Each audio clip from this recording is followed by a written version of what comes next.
Colorado beat Nebraska handily last year, so it only makes sense after they've improved this offseason that they're 6.5-point underdogs week 2 on the road at Nebraska. That is Kevin Borba of Locked On Buffs joining me here on the show. Kevin, what do you make of that line? That's almost a touchdown dog to a team you beat by multiple possessions last year where Colorado was clearly the better team. What do you make of that? I think it's a little bit of home cooking. Obviously, Nebraska's at home. Big difference. I think Nebraska, I don't want to project, but I do think they have one of the best home crowds in college football. Haven't been to all the home crowds, but I've heard it's very big, very wonderful. And so I imagine that that's a factor. I also think that Nebraska improved as well. Even though Colorado beat them last year, they did finish, I would say, better down the stretch than Colorado did. Not that it's saying much, being that Colorado won one game after September, but it was an interesting line to say the least. I do think that's a lot of belief in a freshman quarterback, Dylan Raiola, but I guess we'll just have to wait and see. I do think Colorado's a lot better though, so it's really interesting to me. Yeah, I think the home factor for Nebraska is certainly playing a part, but typically home field is worth about 3 to 4 points or so. So if you figure 3.5, if this were a neutral site, it'd be Nebraska by 3, and it'd be essentially a pick 'em if it were in Boulder. I think Nebraska has improved having Dylan Raiola at quarterback, because what they had at quarterback last year cannot possibly be any worse. They did not have a 500-yard receiver. They threw for under 150 yards a game. No, they threw for under 150 yards a game. So their quarterback play has to be better, and Raiola looked good in the spring game. Like, it's going to be improved. I don't think he's going to come in and set the world on fire, because I don't expect that of any true freshman. But that's why I expect Nebraska to be better. The reason this line still surprises me, Kevin, is because Colorado's improvement is not specific this offseason to one position. They have improved their offensive line. They have improved their defensive line. Those were massive weaknesses. And the quarterback was a big weakness for Nebraska. But that's why this line was so surprising to me, to say, look, if you want to favor Nebraska at home, okay, that shouldn't be more than a field goal, maybe even with a hook. 6.5 feels like you have a lot of belief in Matt Rule and just no belief in Deion Sanders and the Buffs. Yeah, it's really interesting because you talk about they improved the offensive line, right? To add on to that point, Nebraska got to Shedeur 7 times last year. They sacked him 7 times, which the only other time that happened during the season was against Oregon, and they lost 42-6. And then it happened against UCLA, and they lost 28-16. So Nebraska was somehow the one team that sacked them 7 times and still didn't win, and it wasn't even close, right? So I think the trenches aspect is a really big deal. I also think there's that second-year Matt Rule factor that you kind of hinted at, where we know what Matt Rule is once he sort of establishes himself and gets his guys in the program, right? We saw it at Baylor. We saw it at Temple, whatever it is, wherever he's been, except for the NFL, obviously. But he is someone who kind of ingrains his culture. It may take a year, but then by year 2, that team is going to be a lot better. And I think by getting a 5-star quarterback, like you mentioned earlier, I think that helps expedite the process a little bit. So, yeah, I think there's more proof in Matt Rule succeeding in year 2 than there is season 2 or year 2 than Deion Sanders. Obviously, we only have the small tidbit of him at Jackson State, and he had a big year in year 2, but I think there's a lot more.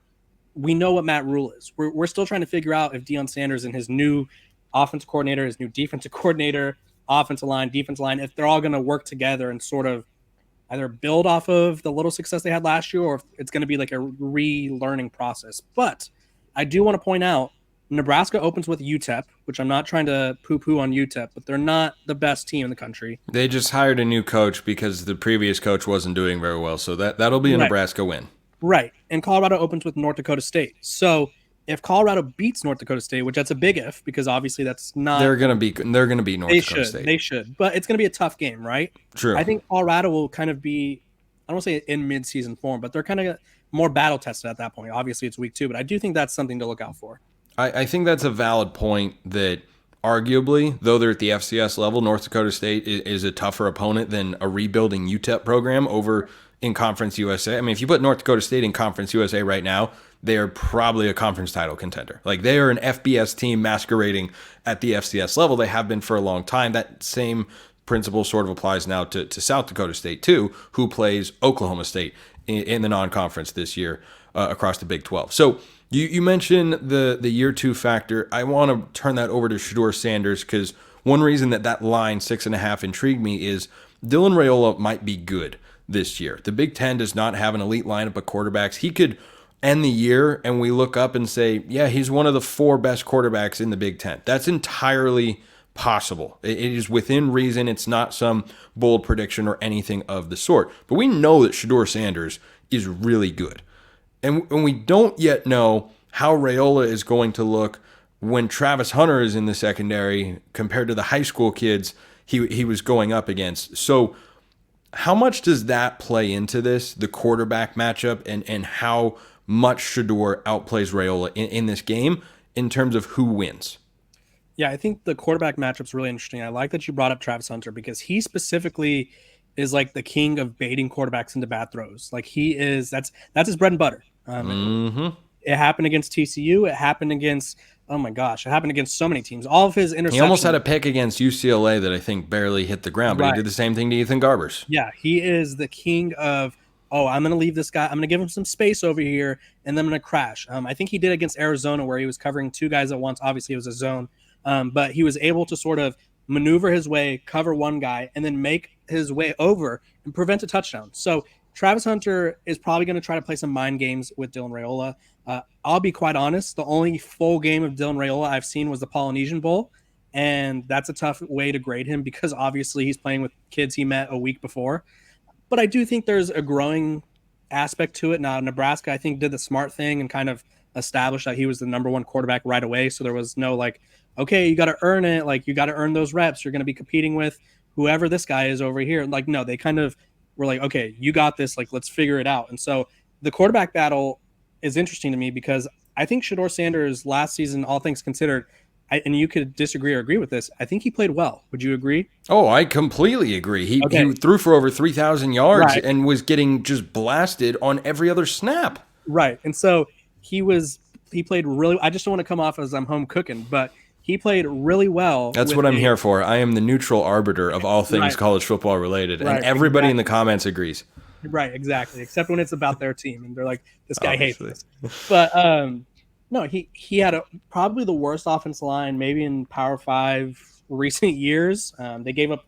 He was sacked 52 times last year. In his previous 2 years at Jackson State, which I think this is like Shedeur's biggest weakness, is taking sacks. He was sacked 58 times in 2 years, and then 52 times last year. So he threw for 3,200 yards with a terrible offense line. He threw for 3,200 yards and 27 touchdowns and 3 picks in an offense that is only predicated on receivers making the decisions on what they're doing. Now, it is more predicated on what he wants. So he has a better offense line. He has more control of the offense, and he just has another year of experience at the Power 5 level. And so I think that kind of, if you asked me if it came down to the quarterbacks, who would I trust more? I'd have to go Shedeur 10 days. Oh, you have to. Yeah, he's probably going to be the first overall pick or top 5 pick at worst. Like, you have to trust him more than Dylan Raiola. It's not an indictment on Dylan Raiola. It's just he'll have one game under his belt at that point. It's going to be against like you said, a bad UTEP team, and we're just not going to know enough about him. And even though it's a home game for Nebraska, that's still a lot of pressure to have 96,000 fans being like, okay, this guy is going to be the next great one. Like, we threw all this money at this guy. We flipped him from Georgia. Like, that's a lot of pressure. Is he ready for that? We don't know yet. Real quick, before I get you out of here, how confident do you feel Colorado wins this game week 2? On like a scale of 1 to 10? Scale of 1 to 10, 10 being this is an absolute lock. I would go about a 7. I think realistically, it's going to get personal, as it did last year. Call it the Monica Greller number. Right. It's going to – whoo! Wow. She loved that 7. We got Monica Geller, Friends, love the 7. Friends, just an all-time classic. The references are always welcome on this show. The secret of the female, what is that 7? We'll never know. But realistically, you look at what happened last year, it kind of got personal. There was that weird encounter at midfield. Matt Rule said some things about Deion Sanders and his transfer portal usage. I think Matt Rule's taking a different approach this year. He's talked about Shedeur being the best quarterback or one of the best quarterbacks he's faced. He's talked about Coach Prime and how he admires him and stuff. So I think he's trying to not give them fuel. But I think Colorado only needs like one tweet, one video for it to be like, this is personal again. And so I think you factor in inexperienced quarterback, a much better Colorado team, and Colorado, I just think is going to be a bowl contending team this year. And so I think this is one of the games where they can win. Kevin Borba, Locked On Bus. Appreciate it as always, Kevin. Thank you.